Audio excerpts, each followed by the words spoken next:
Welcome to Stuff They Didn't Teach Me in Sunday School.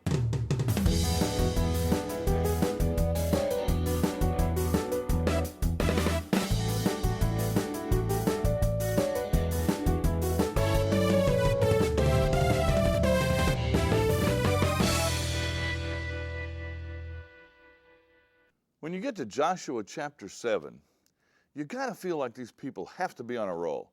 They just walked through the parted rivers of the Jordan River. They just watched God knock down the walls of the city of Jericho and took this first stronghold city in this new land that God has given to them. They're on a roll. Things are going great.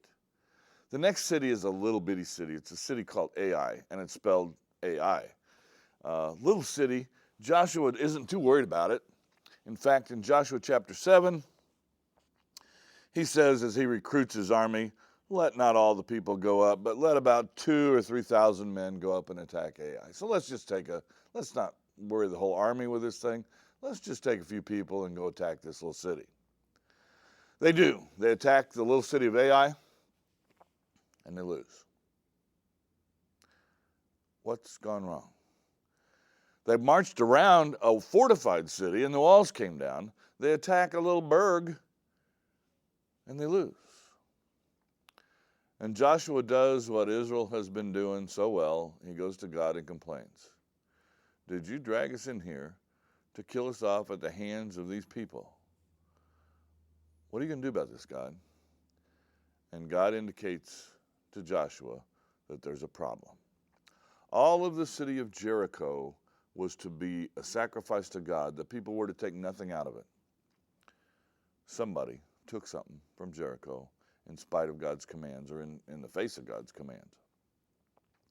And the nation of Israel has to go figure out who it is. By a series of casting lots, they come to a man named Achan and his household.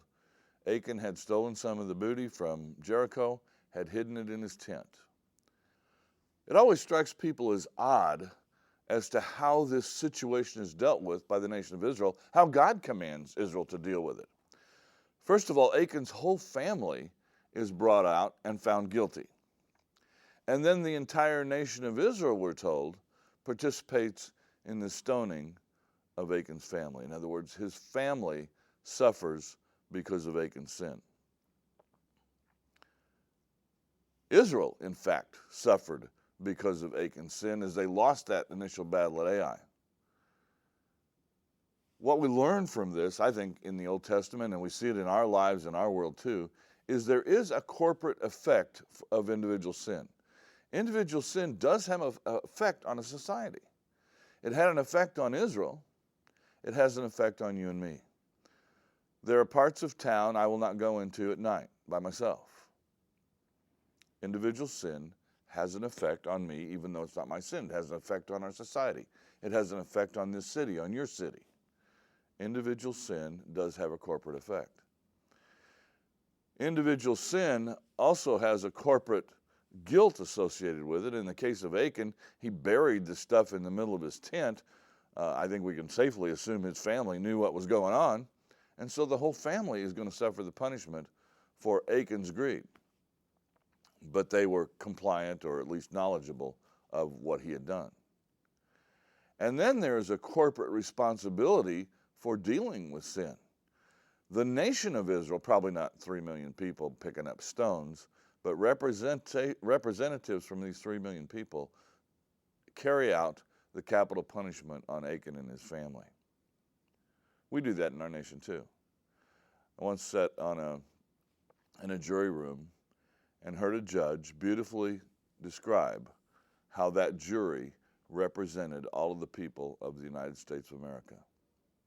That jury is this nation carrying out justice against an offender, or carrying out justice in acquitting someone who was charged with a crime. But that jury didn't represent 12 people. It represented 310 million people. And that would be true whether you're in Canada or Argentina, wherever you are. That jury or that court system or that legal system represents a whole nation. So there's corporate consequences for sin, there's corporate punishment for sin, and that corporate punishment is meted out by a corporate entity, in this case, in the case of the Bible story, Israel, in our case, the government under which you live. God is very concerned about his people. He's very concerned about how they live together, and how they relate to each other. He recognizes their sin. He recognizes your sin and my sin. And still, he sent a Savior to take care of that, to take care of our sin collectively and our sin individually.